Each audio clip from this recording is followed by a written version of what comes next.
The energy around the Auburn football program, maybe not at an all-time high, but it's pretty dang close. Freezing temperatures are likely for several hours inland and a few hours closer to the coast. Yes. You are Locked On Auburn, your daily podcast on the Auburn Tigers. Part of the Locked On Podcast Network, your team every day.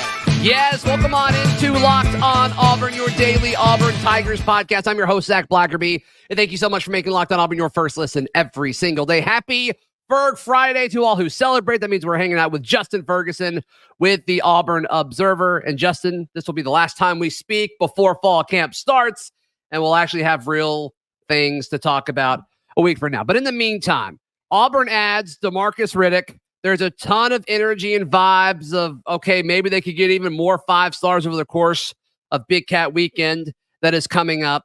You look at season tickets, breaking records as far as, Auburn fans just gobbling them up and believing in what Hugh Freeze and the staff is doing. And I was asking myself the question last night. I was like, when's the last time the energy has been this electric around Auburn football going into a season? I think it's 2014. You're coming off of a national championship appearance. Gus Malzahn hadn't burned us yet. Everything has been great during his tenure so far. What do you think? When's the last time have you felt this kind of energy around Auburn?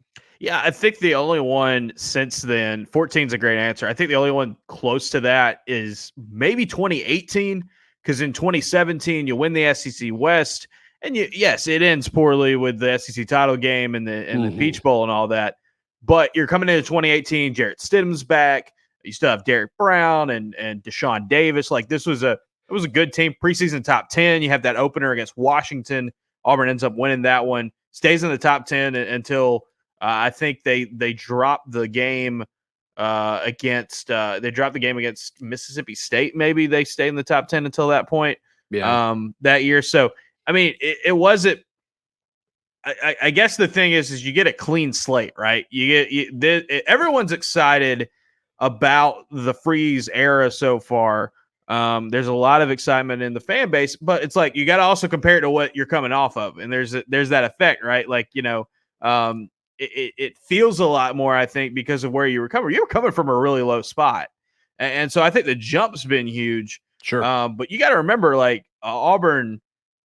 They're not a contender yet. And I think if they can build up to that level, you can continue to kind of see it grow and grow. But for right now, in a preseason, a clean slate, I remember folks being excited in 2009 heading into, the Chizik era because of the staff hires he made, Malzahn being one of them.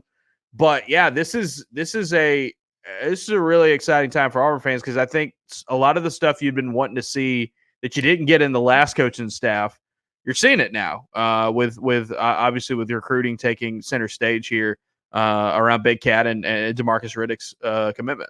Yeah.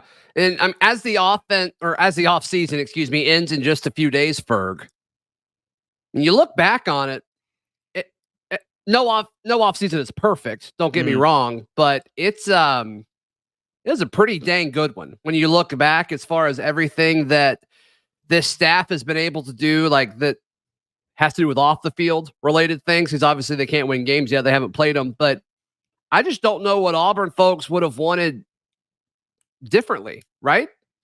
Yeah. I mean, I think, the only thing I can think of is, and this is something that we've heard people talk about, and, you need to see how it comes out on the field. People are asking about this staff and how it came together, the coordinator hires. And I think Ron Roberts and Philip Montgomery, I like what they bring to Auburn with this roster and where this program is right now. I think they're really good fits. They're not probably the home run, super splashy name hires that people might have expected.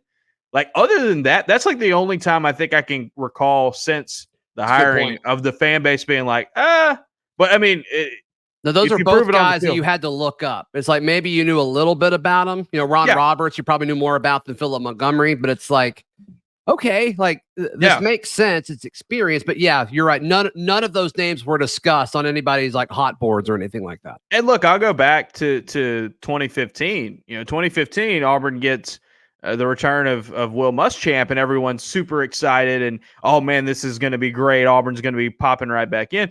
And they had a solid year, but it wasn't this phenomenal year. Year later, they'll go get Kevin Steele. Yeah. And the Kevin Steele reaction was like, I mean, really?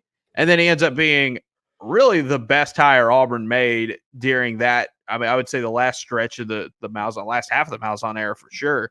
And it extended a little bit farther than that. But I mean, he may be the best hire during the entire Malzahn era. Oh yeah, I mean, there's a really good point to be made there. Yeah, for sure. And I think especially now when you look at like Steele, what he's done since then, he's at Alabama now. Like that's the kind of thing where I'll tell people, like, I think Philip Montgomery and Hugh Freeze make a ton of sense together.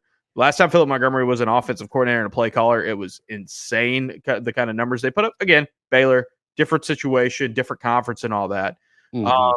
And I also think that Ron Roberts, for this roster and how it's constructed, he's a really good coordinator to have, because I think Auburn, until they get the talent level with more guys like DeMarcus Riddick and others, until they get the talent level up to, where you expect the Alabamas and Georgias and LSUs are year in and year out, you're going to have to be, you're going to have to outfox some people. You're going to have to scheme some stuff up. And, he's a guy that has been not only successful doing that in his own career, but I think kind of the bigger impact has been the guys that have worked under him and have gone on to do, even bigger things.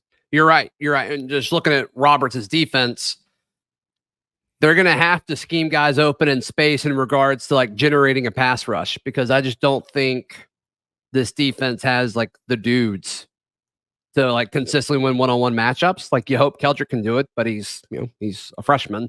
Mm-hmm. And, can Jalen McLeod make that transition instantly from Sunbelt to SEC? Like, even if he does make that transition, it's probably not going to be in the first few games. It's probably going to take some time. So you're going to need Roberts to help these guys out. Yeah, no, and I think it fits. And when you see, I even think that's a weird thing, like with a guy like DeMarcus Riddick, Joe Phillips is another one that comes to mind there. When you look at their skill sets, and it's like, oh, these really athletic linebackers who can do some of everything. That's the blueprint.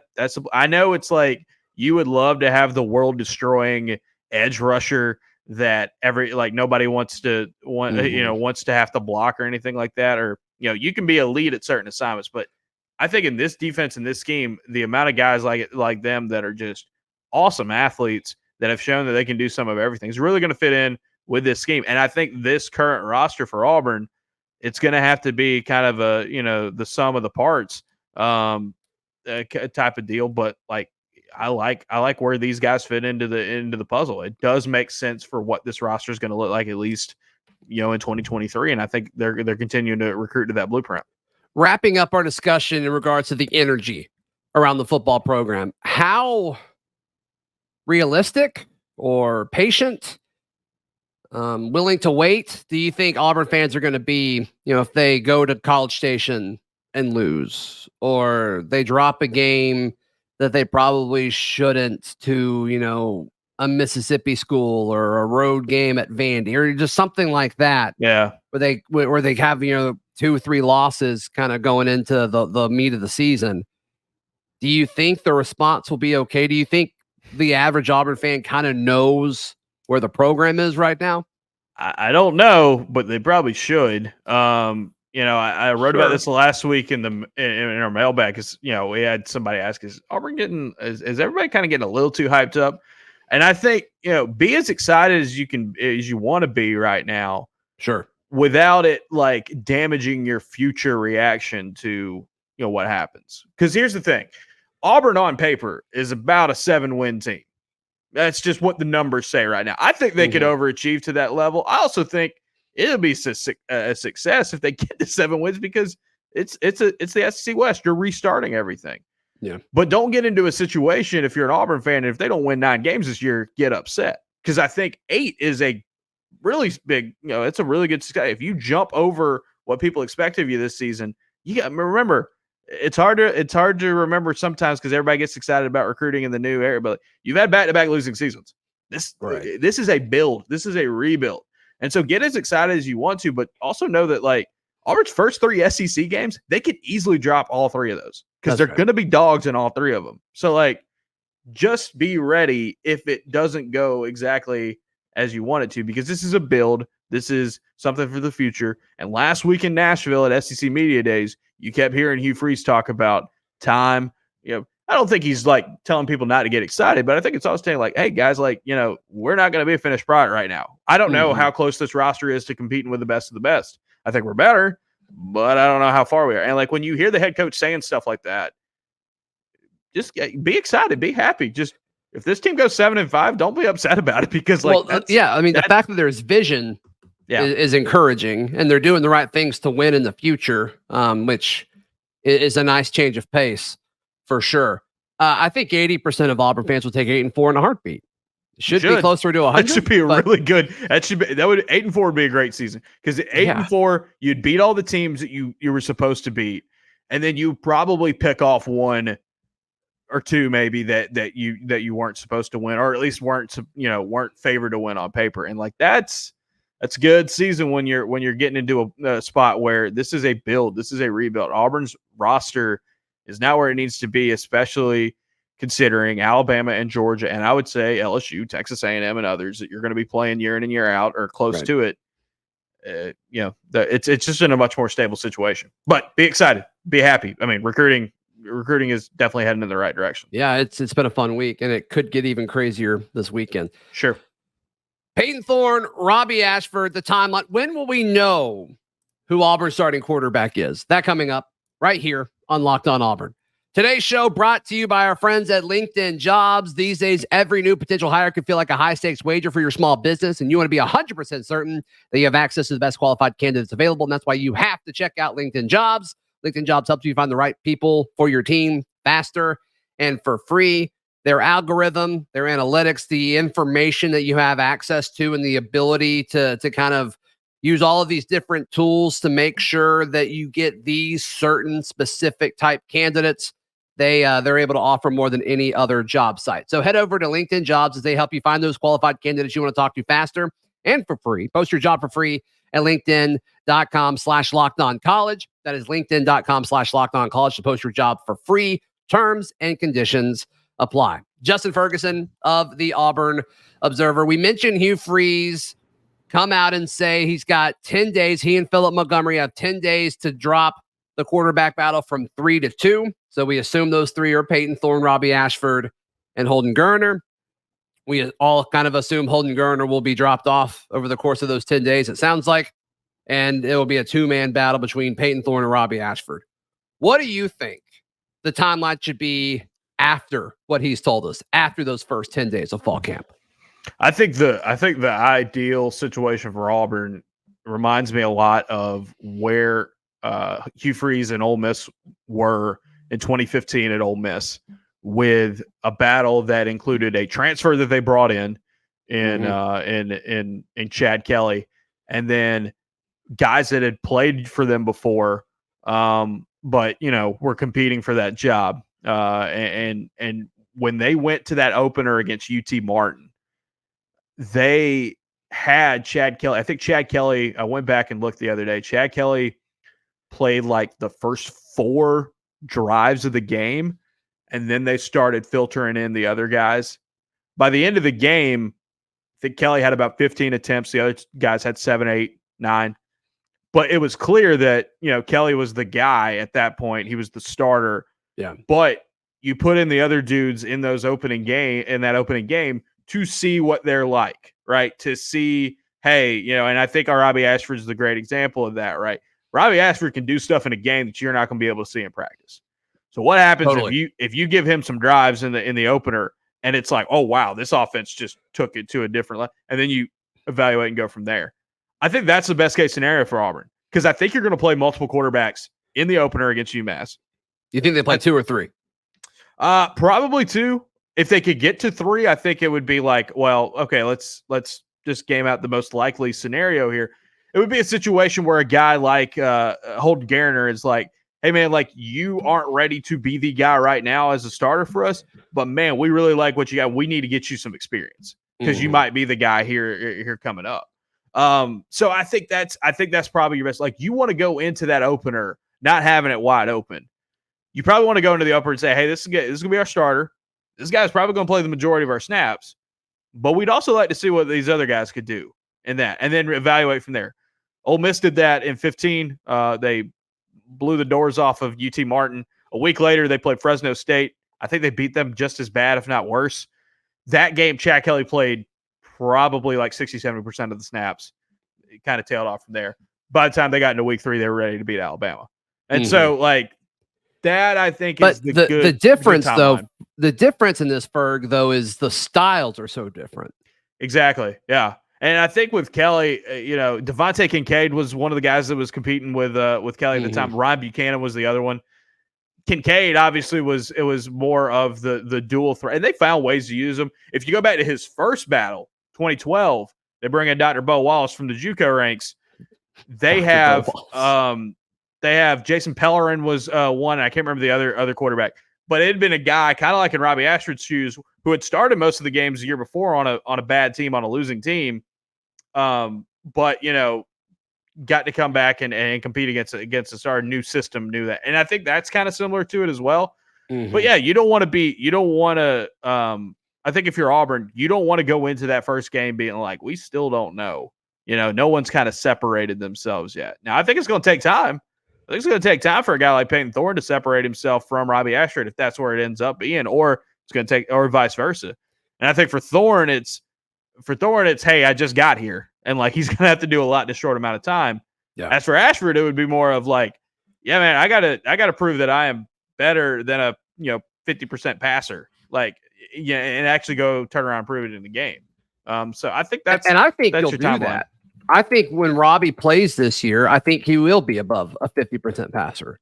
I think the scheme's going to help him. I think the receivers are going to help him. I think the offensive line is going to help him.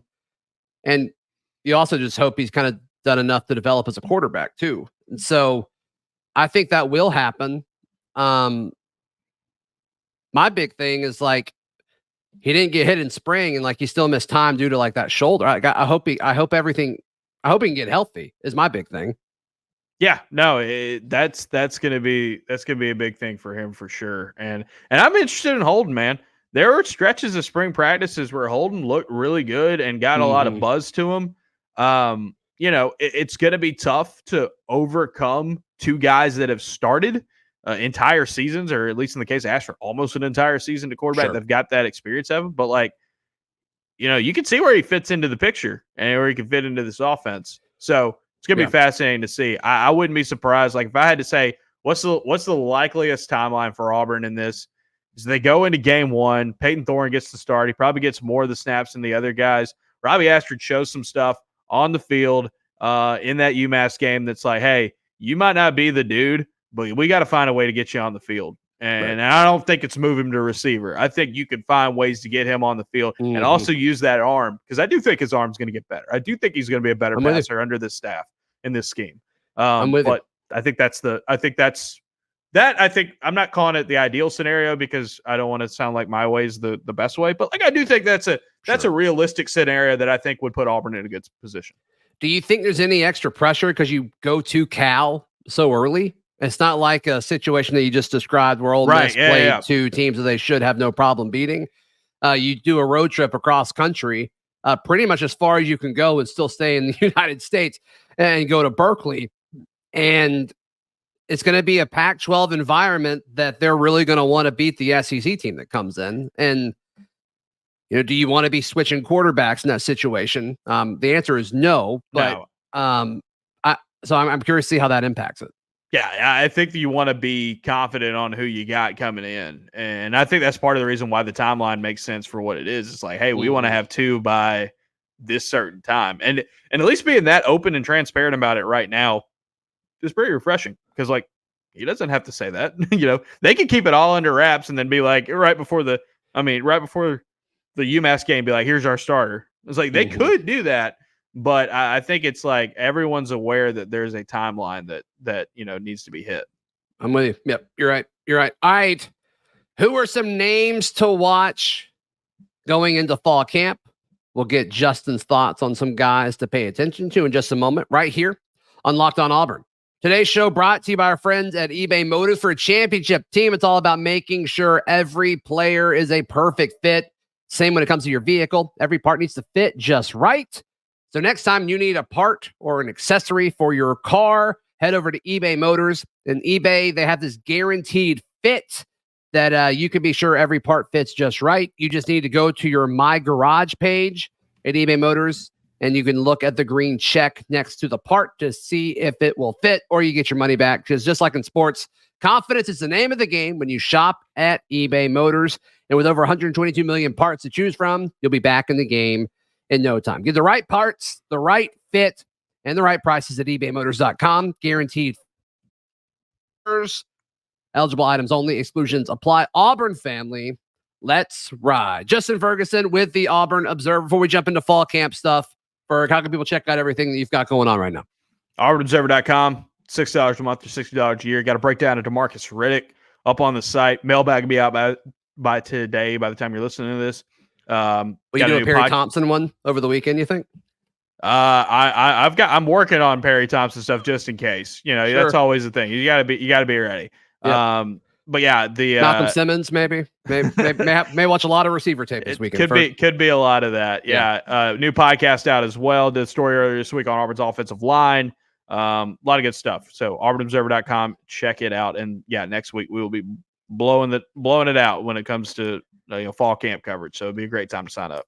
Ferg, who are some role players? I mean, we're all talking about quarterbacks, and we've talked a lot about offensive line and some of these guys like that. But who are some role players that are going to make this team better that you're excited to kind of follow and see what they do in fall camp? Yeah, transfers. The new transfers immediately come to mind. It's an easy one, but what does Larry Nixon bring to the table? The two wide receivers, Shane Hooks and Jair Shorter, coming in, like Caleb Burton as well. I'm very interested to see just where Caleb Burton is and kind of where they view him right now. It'd be interesting. They go out and get a guy like Champ Anthony out of JUCO very late in the game. Why? What do they think about him? That's an interesting group. Steven Sings is another one. They're just that last round of guys that were transfers. Keep an eye on them. And then my other ones are guys that are entering their second seasons of college football and are looking for that leap. Might not be starters, might not be household names yet, but watch, they could turn it loose. One of the big ones, he's probably a lot bigger name than probably what you're looking for here. Camden Brown, a healthy Camden Brown.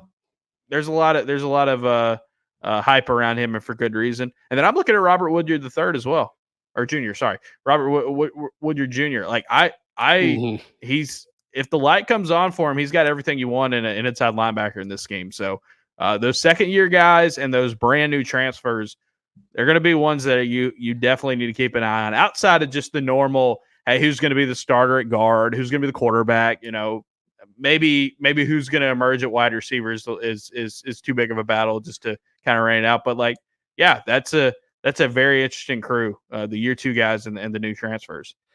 Yeah, a few of the second year guys that I'm interested in, like Amari Kelly is a name that I don't think a lot of people expected much from him last year, and he consistently proved people wrong. I thought that was encouraging. Damari Austin's the second year guy that I'm really excited about to see. JD Rim, can he bounce back from not really being very active in the spring due to an injury? Jay Fair's a great one. Absolutely. So there's a lot of that there that I think you need to probably keep an eye on. And there's a lot to like about, some of these newcomers that are in the DB room. I'll give you another one. Just keep an eye on Austin Osbury. Just keep an eye on him. He was such a good recruit coming out of high school, redshirted last season. There's a lot of traffic at that safety, but he was getting some looks at star, at nickel in the spring. I'm interested to see what he brings to the table as well. He's one that I think is kind of flying under the radar, because if he pops off and is a guy that gets in Auburn's rotation and plays well, I think it might be a surprise to some people, but also you got to look back, this is a dude that had a really, really good pedigree coming out of high school. A lot of people were really high on him. Yeah. Another second year guy that could be fun, Micah Riley Ducker, especially. I think the addition of Rivaldo Fairweather really actually helps him. Yeah, open some things up. I asked Luke Deal at Media Days what he thought about of Micah, and they think this the ceiling is very high on him, and it should be. You go watch that guy back in high school. he was a two-way, like, strong tight end, blocker and a receiver. He's got some explosiveness to his game for a guy his size. And I keep going back to this. Hey, Iowa and Iowa State really wanted him. If you're a tight end and these tight end schools are going after you that hard, that ought to tell you something. Yeah, I mean, that's the same reason we're excited about Caleb Burton, right? It's like, well, Absolutely. Ohio State wanted to play receiver. Like, Yeah. He's probably pretty good. Right. Yeah. Right. I love how much the tight end room loves each other. It's a really close-knit group. They're so close, and they gas each other up like crazy. I'm all for it. I'm all for it. I mean, you think of Deal, Fromm, Frazier, Fairweather as 4 senior guys. One of those dudes, maybe multiple of those dudes, aren't going to get a lot of balls thrown their way this year. Not a ton of traffic, probably, but they're still here and they're still, playing their roles. And I think that's that's a sign of a really, really good room and a really strong room. And I'm interested to see where that group. I think Fairweather is the guy that can take Auburn to the next level at tight end. They've been throwing the ball at tight ends a lot more recently. I think now it's just, can you make more big plays with your tight ends? Now is going to be the key. But and he's really the only one with a skill set where I'm like, okay, he's got a skill set to make big plays somewhat consistently. I don't know if the other ones do. Deal, Fromm, Frazier, Riley Ducker as well. More guys that I think you can kind of look up and say, like, hey, you can run like a play action or something. You leak them out. Deal's had a couple of those in his career. Fromm's had a couple of them as well, where it's like you look up and it's like, oh, wow, that was a 20-yard catch because nobody was thinking about him. Like, I think you might have some more room to do that in this offense, especially with the RPOs. Yeah, I mean, the spacing's going to be there at such a higher level than what we've seen. So that's going to be fun. Ferg, one more time, how can people check everything out? AuburnObserver.com. Sign up $6 a month or $60 a year. Gonna have a ton of stuff via email through our podcast and our newsletters as we get ready for fall camp. Yes, and you can check out all of our written work. Be a lot of stuff about Big Cat Weekend this week. That'll be at auburndaily.com. We'll be back on Monday. Until then, this has been Locked On Auburn.